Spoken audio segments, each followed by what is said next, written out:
Today, in this webinar, we're going to be going over an upcoming feature in Director, the item limiter, which is going to be used to limit items in a transaction. You would definitely need something like this in order to follow compliance from manufacturers. A good example of this is the upcoming dual pod limitation, where you can only sell 4 pods per transaction. We're going to go ahead and go to Director. And to get to this, once you have been updated, you will go to the Maintenance module. And there's going to be a new tab called the Item Sell Limits right here. Now, let's take a look at a transaction on the point of sale without the item limiter. I'm going to open the POS up and go ahead and log in.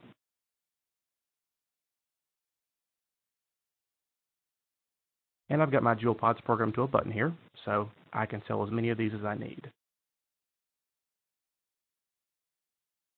There's no limit. So I can indefinitely add these to the transaction and cash the sale out. Once this rule comes into play, that's going to be an issue, because in order to sell the flavored pods, you have to have some kind of limiter on your point of sale. That's where this item limiter comes into play. So let's take a look at how this works. We first have to build a definition, a way to limit the items, and then we add the items to that definition. So I'm going to choose the New button. I'll call this sale limit Dual Pods, and I want that to be a limit of 4.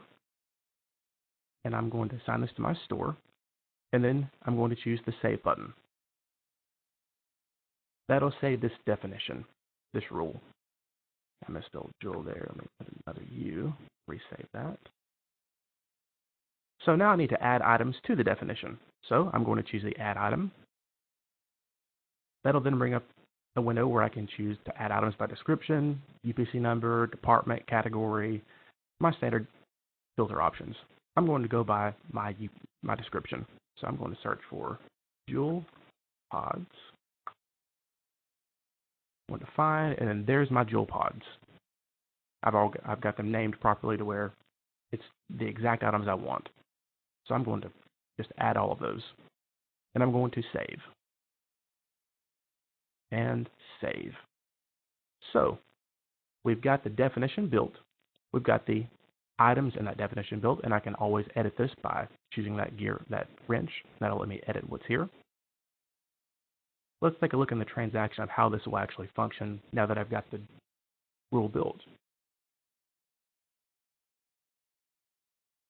I'll start the transaction. I'll ring up the Dual Pod.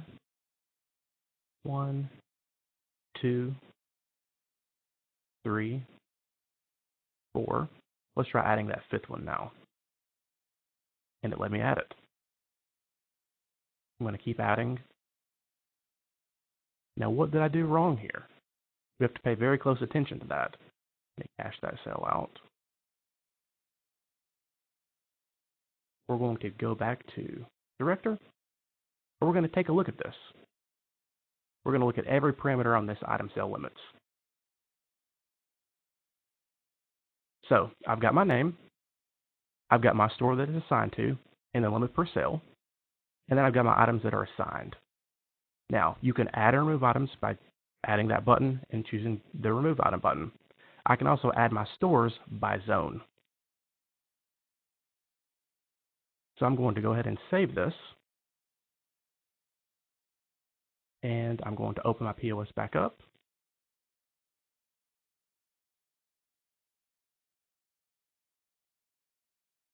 Open the POS up and log in. And I'm going to do the same exact transaction. There's number 1,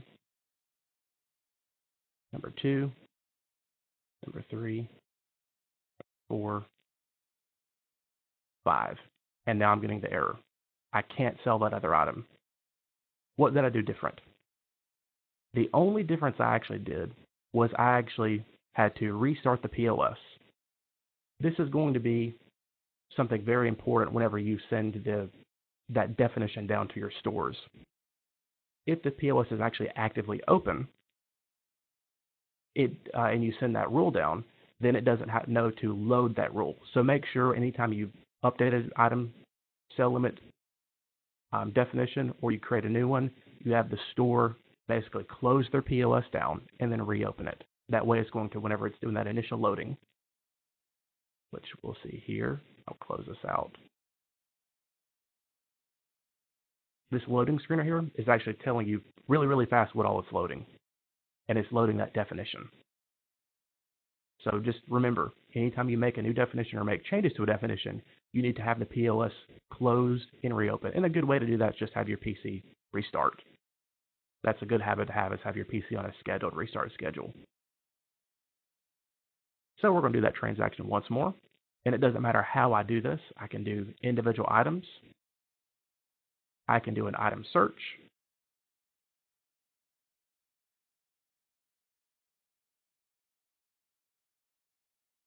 I can do another item search and add multiple at the same time. I'll do 2. And I'm going to get the error. And then, of course, if you have a scanner and you're scanning, same thing, you're going to get the error. No matter how you try adding that item to the transaction, it's going to follow that rule. It doesn't even add it to the transaction. So in this case, where I had 3, and I tried adding 2 that last time, I actually didn't add even a single one because I was trying to add more than the rule allowed. So in this case, you'd have to tell the customer you can only buy 1 more for a total of 4, then scan or search or add that 1 that they wanted. Keep that in mind, because if you try adding 2 when they only have 3 on the transaction, or even more, trying to add more when they have 3 on the transaction, you'll need to add just 1. You can't add more than 1 at a time. Otherwise, you'll miss that item on the transaction, and then that item would effectively go out the door without being paid for. It's very strict per their rules. So, we've gone over building this definition, assigning it to a store, assigning the limit, and then assigning items to that definition. Now, there's also another thing to do with this compliance with Joule pods, and that's with age verification. They want you to have age verification enabled, which we do. We saw that pop up whenever I do a transaction. There's my age verification. But there's different requirements for different pods, and we're going to take a look at how you would handle that. So when I go to my price book in my item details page, and I'm going to search for a Joule pod so we can look at that.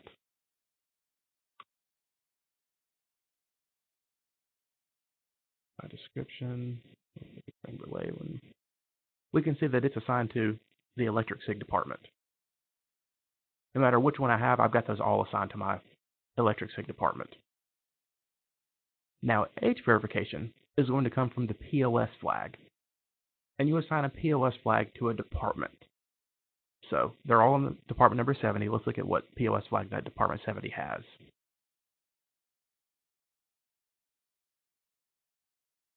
There's my department 70, and it's assigned the taxable tobacco POS flag. So to get the actual age verification, we're going to go to the POS flags. We're going to look at that. We can see the age required is 18. Well, there's a problem. I can only assign 1 POS flag to a department, and those Joule items have separate age requirements. If at the end of the day, I want those to share the same department, because to me that's good for reporting. So how do I handle that? You can actually assign a POS flag to an item, and that POS flag in the item level will supersede what the department actually has assigned to it. So we can see that right above this, I've got a taxable Joule. And we can see it's identical to the taxable tobacco, minus the fact that its age required is 21. They're identical other than the age required. So I'm going to keep my POS flag on electric sig as taxable tobacco, because I have many, many other items assigned to that electric sig department. I only want to update the required Joule items. So how do we handle this? We're going to go to the price book. We're going to look up one of the Joule items.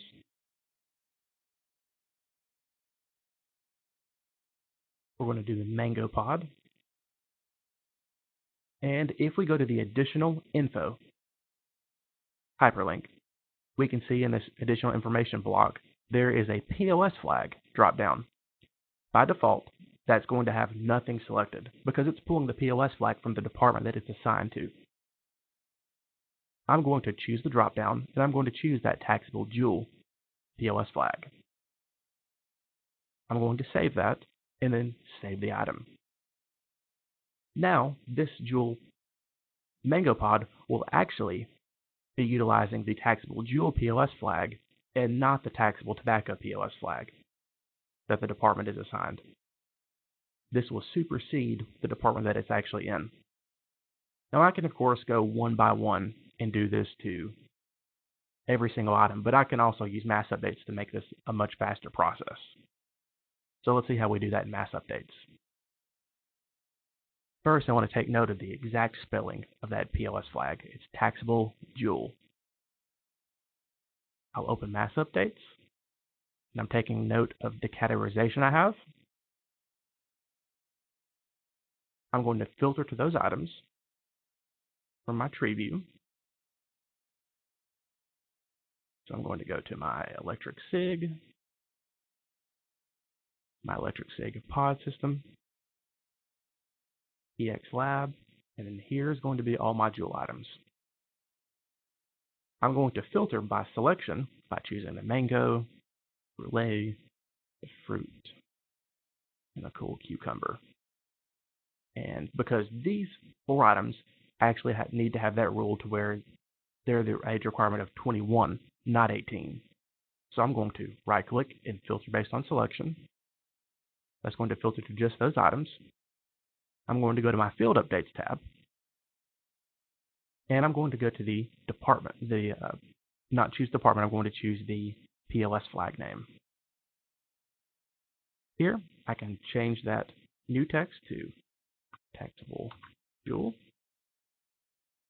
and set that field to the new text.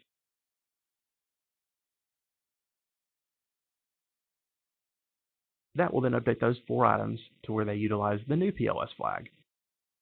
So let's open up the POS. I'm going to close so it takes into account my changes I just made. Reopen that. And log in. Open the POS up, and I'm going to ring one of those up. Now first I'm going to ring up the mint. Notice 18. I'll cash that cell out. I'm going to now do the mango, 21. So they're in the same department, same categorizations, but these 4 that I'd updated to use that new POS flag, that POS flag is superseding what the department actually has assigned to it. That's how you would handle that. And it's also going to continue following my rule.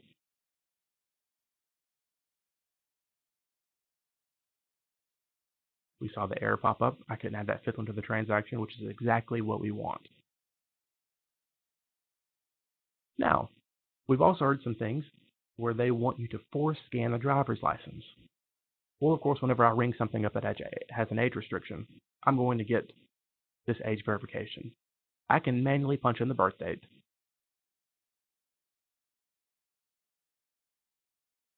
And everything's fine. There's also a setting we saw that visually verified. That lets me bypass the age verification. Now what if I want to force scan the driver's license? There's a setting to do that. I would actually have to go to my POS settings and I have to log into someone who actually has permission to view those POS settings. I'm under a standard cashier login, so I'm going to log off, log in under the manager. That will give me access to these settings. I'm going to go to the register settings. And I'm going to choose the force scan driver's license for age verification. I will save that. It's going to require me to restart my POS to make those changes come into play. I'll open it back up. Go ahead and log in. Open my POS up. And then whenever I scan an item, no matter how I enter it or scan it, when I choose that age verification, notice there's no way for me to manually punch that in. I absolutely have to scan the customer's driver's license. That's how you'd actually force scan the driver's license. So unless they give you their driver's license, then they can't, where it's scanned, then they can't purchase that item. The POS is not going to allow you to do that. Let's go ahead and turn that setting back off.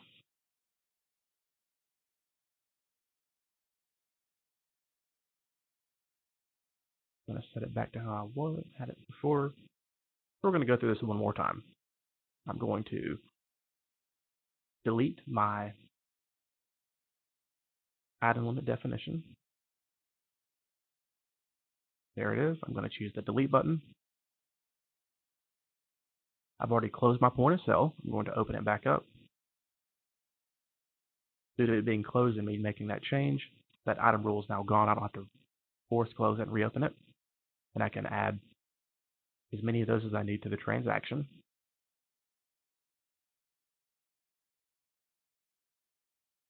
There's my fruit. I'll add 10 of those. It allows me, there's no issue because I deleted that rule. I'm going to now create the rule once more. So I choose the new button, go into the sale limit name. I'm going to make that limit 4, assigning it to my store, saving the rule. I'm going to add my items now.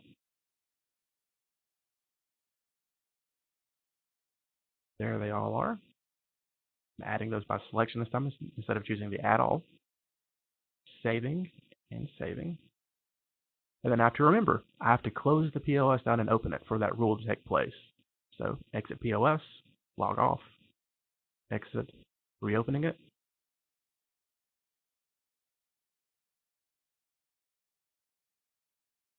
Log in, open my POS back up, and then I have that rule in place now. 21 or older, that's the 18, 21. I'm going to try to add that 5th to the transaction, and I'm getting my limit reached.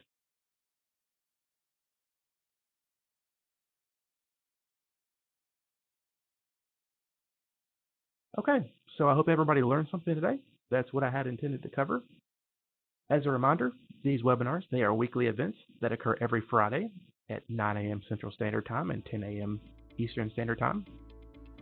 You can view that by going to our website, goftx.com, choosing the FTx Lifeline tab at the top of the screen, scrolling down about halfway down that page, and choosing the webinar button. I hope everybody learned something today, and this update will be coming down soon. You'll be receiving a newsletter that has this and other changes that are going to be in the software. If you have any feedback or questions, you can email for questions at websupport@fasttrackspos.com or feedback or suggestions at info@goftx.com. Thank you, and I hope you have a great weekend.